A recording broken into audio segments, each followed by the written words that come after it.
นะโมตัสสะภะคะวะโตอะระหะโตสัมมา ตอนนี้อยู่เทิงยอดเขาคิสกูดเนาะพระอาจารย์ยอดเขาคิสกูดซึ่งเป็นคันธากุฏิขององค์สมเด็จพระสัมมาสัมพุทธเจ้าความสูงจากพื้นขึ้นมาเฮาย่างขึ้นมาระยะทางกะ3 กิโลเนาะประมาณ3 กิโลประมาณ3 กิโลตอนนี้กะกำลังจะขึ้นสันเทิงซึ่งเป็นว่าเป็นกุฏิของพระพุทธเจ้าเฮาผ่านมานานธรรมของพระสารีบุตรและก็พระโมคคัลลาเนาะซึ่งเป็นอัครสาวกสายขวาขององค์สมเด็จพระสัมมาสัมพุทธเจ้าวิวอยู่เทิงน่ะดินี่พูดเห็นบ่บอลจรดอันนี้ที่มานี่เมื่อยแต่กะมาโดยศรัทธาเนาะครูบาอาจารย์หลายองค์ผู้ใดขึ้นมาพูดเห็นบ่บอลจอดรถ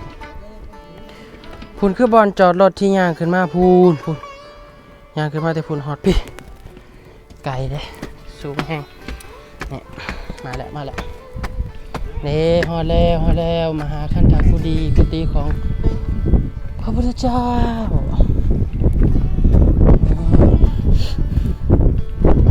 นะครับนางเดินนะครับนางได้นะคะ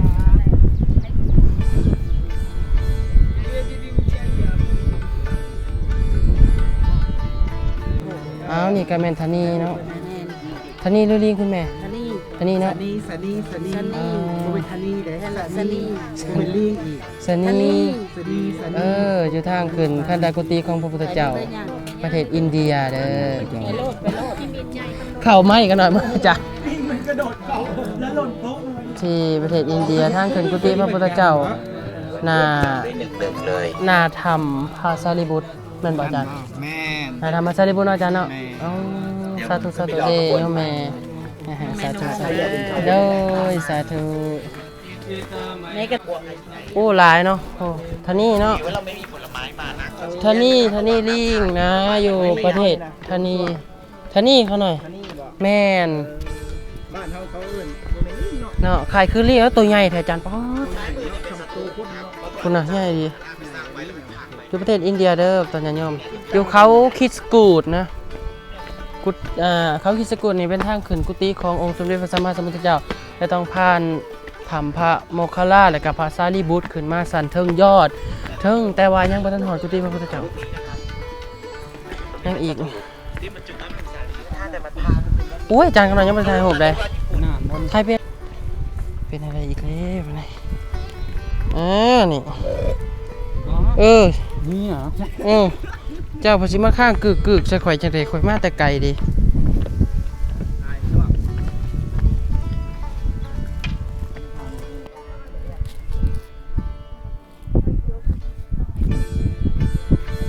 ขอนำนมัสการขอเจริญพรและนี่ก็คือสถานที่แห่งหนึ่งที่สำคัญหลายในทางพระพุทธศาสนาก็คือกุฏิมหาคันธกุฏิขององค์สมเด็จพระสัมมาสัมพุทธเจ้าซึ่งอยู่เทิงยอดเขาคิสกูดใช้เวลาระยะทางย่างขึ้นมาแม่น3 กิโลเมตรตามระยะทางนะอันนี้ก็คือสถานที่ที่สำคัญหลายและก็บ่อนแห่งนี้แม่นสถานที่ที่องค์สมเด็จพระสัมมาสัมพุทธเจ้าของเฮาพระศาสดาของพุทธศาสนาเฮาเคยดำรงชีวิตเคยใส่ชีวิตเคยย่างเคยพักอยู่ณจุดนี้แห่งนี้ที่มีชาวพุทธศาสนิกชนทั่วโลกทุกชาติที่มากราบไหว้แม้กระทั่งศาสนาอื่นก็ยังมากราบไหว้เพราะฉะนั้นสถานที่นี้เป็นสถานที่ที่สำคัญหลายในทางพระพุทธศาสนาซึ่งในการเดินทางขึ้นมาจากพื้นหาบจนถึงยอดเขานี่จะผ่านถ้ำของพระโมคคัลลานะพระสารีบุตรพระโมคคัลลานะพระสารีบุตรซึ่งเป็นอัครสาวกเบื้องซ้ายเบื้องขวาขององค์สมเด็จพระสัมมาสัมพุทธเจ้าที่ดังที่ภาพที่เราเห็นนะสถานที่แห่งนี้แหละที่พระพุทธเจ้าเพิ่นเคยประทับอยู่ณจุดนี้ต้องยอดเขาที่สูงนะเดี๋ยวหลวงพ่อฟังจะพาเบิ่งบรรยากาศโดยรอบซึ่งขณะนี้ก็มีพุทธศาสนาหลายๆศาสนากราบไหว้แล้วก็พุทธศาสนิกชนผู้ที่นับถือศาสนาพุทธก็มีนับถือศาสนาอื่นก็มีเห็นคือกันเนาะหลายปัจจุบันนี้ตอนนี้ก็10 โมงกว่า10 โมงเวลาเราจะห่างกันถ้าอยู่ประเทศอินเดีย10 โมงประเทศไทยประเทศลาวก็11 โมงครึ่งจะเกินกันอยู่1 ชั่วโมงโอเค อันนี้ก็เป็นสถานที่ที่สำคัญเนาะจุดกุฏิที่พระพุทธเจ้าอยู่จะแม่นอยู่พุ่นเนาะอยู่จุดที่คนกำลังห่มอยู่นั่นคือกุฏิคันธากุฏิของพระพุทธเจ้าซึ่งด้านนี้อาจจะเป็นกุฏิบริวารหรือว่าอ้อมข้างสถานที่สำคัญคือกันแต่ว่ากุฏิหลักๆแม่นอยู่จุดนั้น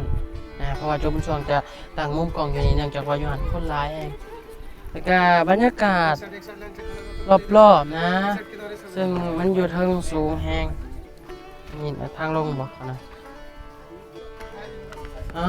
นี่จะเป็นยอดเขายังไม่ขึ้นมาป่ะอาจารย์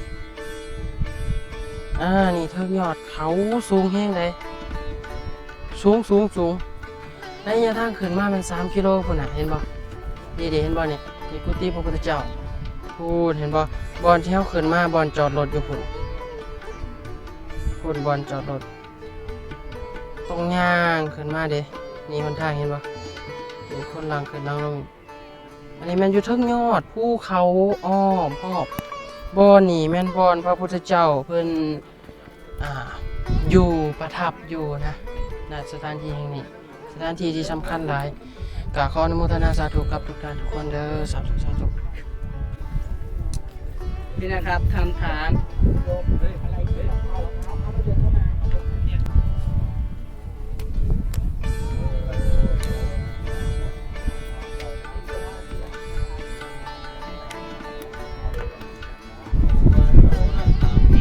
นี่เป็นจุด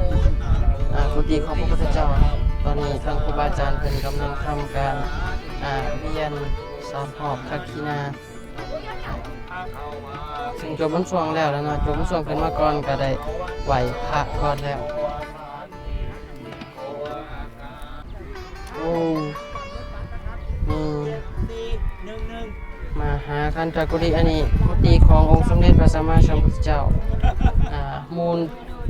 คันธกุฏิมูลพระคันธกุฏิพูนได้ทางขึ้นมาพูนย่างมาแต่พูนบอลจอดรถพูย่างขึ้นมาตามเส้นทาง3 กิโลเมตรพี่ย่างเกี่ยวมาพี่ย่างไปพูนขึ้นไปหยอดตัวนั้นแล้วก็จังเกี่ยววันนี้3 กิโลเมตรซึ่งจะมีทำพระโมคคัลลานะพระสารีบุตรขึ้นมาพี่แม่เพิ่นกำลังไหวอันนี้กุฏิพระพุทธเจ้านะสาธุสาธุที่เดิมที่เราขึ้นมาตรงนั้นมีห้องน้ำครับมีห้องน้ำ โอเคเดี๋ยวต่อไปจะให้พระอาจารย์เพิ่นได้ถวายข้อมูลแล้วก็ให้ออกตัวนิยมได้ฮู้เกี่ยวกับสถานที่แห่งนี้เนาะครับบริเวณตรงนี้นะครับก็เป็นยอดเขาเคชกูฏนะครับหินก้อนนี้ข้างหลังนะครับซึ่งเป็นหินก้อนหนึ่งเขาเรียกว่าเขาหัวนกแร้งนะครับส่วนทางขวามือนะครับทางขวามือถ้าเดินขึ้นไปบันไดสัก10 ก้าวก็จะเป็นมูลคัทกุฎีสมัยพุทธกาลที่พระศาสดาเราได้ทรงมาประทับนะครับในหลังจากตรัสรู้แล้วในพรรษาที่2นะครับบริเวณแห่งนี้ก็จะมีกุฏิพระอานนท์ครับแล้วก็มูลคันธกุฎีนะครับพุทธกาลนะตรงนี้สามารถที่บรรจุพระสงฆ์ได้ถึงขนาด 2,000 รูปแต่ที่เห็นนี่โดนทำลายไปเพราะว่ามีเหตุแผ่นดินไหวนะครับก็เลยเหลือสถานที่ที่เห็นด้วยสายตาของเราเนี่ยครับหินก้อนนี้นะครับในภาษาบาลีเขาเรียกว่าเขาหัวนกแร้งนะครับซึ่งตอนนี้ได้โดนหักทำลายไปโดยธรรมชาติครับไม่มีใครไปทำลายอาจจะเป็นลิงหรือดินน้ำอากาศครับก็เลยหักลงมาเลยกลายเป็นเศษหินจริงๆแล้วก็จะเป็นรูปหินก้อนข้างล่างที่เราเห็นหักเนี่ยจะยาวกว่าก้อนข้างบนซึ่งจะเป็นหัวนกแร้งนะครับครับโมทนาสาธุด้วยนะครับกับญาติธรรมทั้งหลายครับผมนี่เจดีย์น้อยที่เราเห็นอยู่ในขณะนี้อันนี้เฮ็ดเป็นโดยครับตรงนี้นะครับจริงๆยุคสมัยของพระเจ้าอโศกมหาราชนะครับได้มาสร้างสถูปเอาไว้นะครับเนี่ยนะครับบริเวณแห่งนี้นะครับด้วยทีมเพราะว่าเหตุแผ่นดินไหวที่ผมได้แจ้งไปนะเมื่อกี้นี้ว่าเพราะอะไรมูลคันธกุฎีเหลือสถานที่เท่านั้นตรงนี้ก็มีหนึ่งในที่ว่าภัยธรรมชาติได้ทำลายไปก็คือมีเหตุแผ่นดินไหวนะครับสถูปของพระเจ้าอโศกมหาราชซึ่งมาสร้างเอาไว้แล้วบรรจุพระบรมสารีริกธาตุก็พังลงนะครับณบริเวณนี้ก็เป็นความเชื่อของชาวพุทธ จะเป็นสายทิเบตก็ดีเป็นพุทธเรานานาชาติก็มีความเชื่อว่าเหมือนกับมาต่อลมหายใจโดยการที่ใช้หินเนี่ยตั้งมาเป็นก้อนขึ้นมาแล้วก็จะเห็นเป็นรูปลักษณะออกมาเป็นแบบนี้นะครับครับผมสาธุครับ สาธุสาธุสาธุโอ้สาธุสาธุสาธุอนุโมทนาบุญ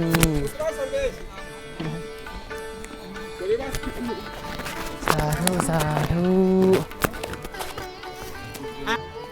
โอเค ครับบริเวณนะครับขวามือของผมนะครับตรงนี้นะครับก็เป็นของพระมหากัสสปะซึ่งเคยอยู่นะครับแต่ได้จำพรรษาไหมตรงนี้ข้อมูลเชิงลึกไม่มี แต่ว่ารู้ว่าพระมหากัสสปะได้มาเป็นประธานทำปฐมสังฆายนาครั้งแรกหลังสมัยที่พระศาสดาเราได้เข้าปรินิพพานไปแล้วได้มาเป็นประธานสงฆ์ก็เคยมาประทับอยู่บนนี้นะครับเนี่ยบริเวณแห่งนี้นะครับก็เป็นเพราะภัยธรรมชาตินะครับอย่างที่บอกไปมันยอดเขาก็จะกุดโดนทำลายล้างด้วยภัยของธรรมชาติมีเกิดแผ่นดินไหวขึ้นมาเลยเห็นสภาพณปัจจุบันก็เหลืออยู่เพียงเท่านี้เองครับผมสาธุครับ สาธุสาธุสาธุโอเค ครับ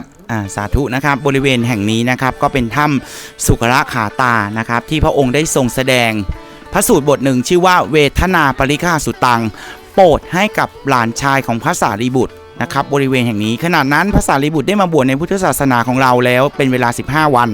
ถวายงานพัดอยู่นะครับพระองค์ก็ทรงประทับแล้วก็แสดงธรรมะบทนี้ให้กับทีฆรขมานพเป็นหลานชายแท้ๆของพระสารีบุตรนะทำเป็นเหตุให้พระสารีบุตรได้บรรลุอรหันต์ณที่สถานที่แห่งนี้